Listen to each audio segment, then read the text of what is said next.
Help অপারেশনের পক্ষ থেকে আন্তরিক শুভেচ্ছা ও সালাম। আসসালামু আলাইকুম ওয়া রাহমাতুল্লাহি ওয়া বারাকাতুহু। আশা করি সকলে ভালো আছেন, সুস্থ আছেন। আমরা অফিস অ্যাপ্লিকেশনের হোম শেষ করে ফেলছি। এরপরে আমরা টেবিল কিভাবে ইনসার্ট করতে হয় আজ সে বিষয়ে নিয়ে আলোচনা করব। তো আমরা ইনসার্টের ভিতর থেকে টেবিলের ভিতরে এখানে আমরা এই ধরনের সেল পেতে পারি। তো প্রথমে এই উপরে এই জায়গায় খেয়াল করতে হবে, এখানে 1 × 1 আছে। আমরা যদি এদিকে দিই দেখেন 2 × 1, অর্থাৎ এইগুলোকে আগে গুনতেছে, অর্থাৎ এইগুলো হলো কলাম আর এইগুলো হলো রো। এখানে 10টা কলাম আছে এবং 8টা রো আছে।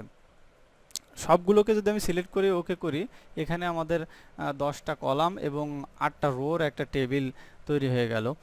এছাড়াও এইভাবে আমরা টেবিল ক্রিয়েট করতে পারি। এছাড়াও ইনসার্টের ভিতরে গিয়ে আমরা এখানে একটু এন্টার দিয়ে আর একটু জায়গা নিয়ে নিলাম, টেবিলের ভিতরে গেলাম এবং ইনসার্ট টেবিল এখানে যদি আমরা ক্লিক করি, এরপরে আমাদের যে ডায়লগ বক্সটা আসবে, প্রথম আছে নাম্বার অফ কলাম, কতগুলো কলাম আমাদের প্রয়োজন এখানে আমরা লিখে দিতে পারি। যেমন আমরা চাই এখানে 25টা কলাম হোক এবং রো হোক 30টা।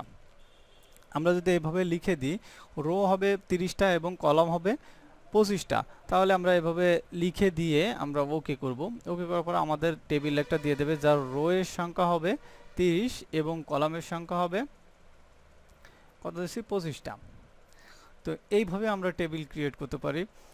এবং এরপরে টেবিল ক্রিয়েট করার পরপরই একটা জিনিস খেয়াল করতে হবে, সেটা হচ্ছে এখানে টেবিল ডিজাইন এবং লেআউট এই দুটো নতুন মেনু ওপেন হচ্ছে। দেখেন আমরা যদি ফাঁকা জায়গায় ক্লিক করি, এখানে ক্লিক করলাম, করার পর আমাদের ওই টেবিল ডিজাইন এবং লেআউট এই দুটো হারিয়ে যাচ্ছে, ওদা হয়ে যাচ্ছে। এবং আবার টেবিলের পর ক্লিক করলে টেবিল ডিজাইন এবং লেআউট এই দুটো ওপেন হয়ে যাচ্ছে। তো আমরা টেবিল ডিজাইন এবং লেআউট নিয়ে বিস্তারিত আলোচনা করব অন্য কোনো পর্বে। আজ এই পর্যন্ত। আল্লাহ হাফেজ। আসসালামু আলাইকুম ওয়া রাহমাতুল্লাহি ওয়া বারাকাতুহু।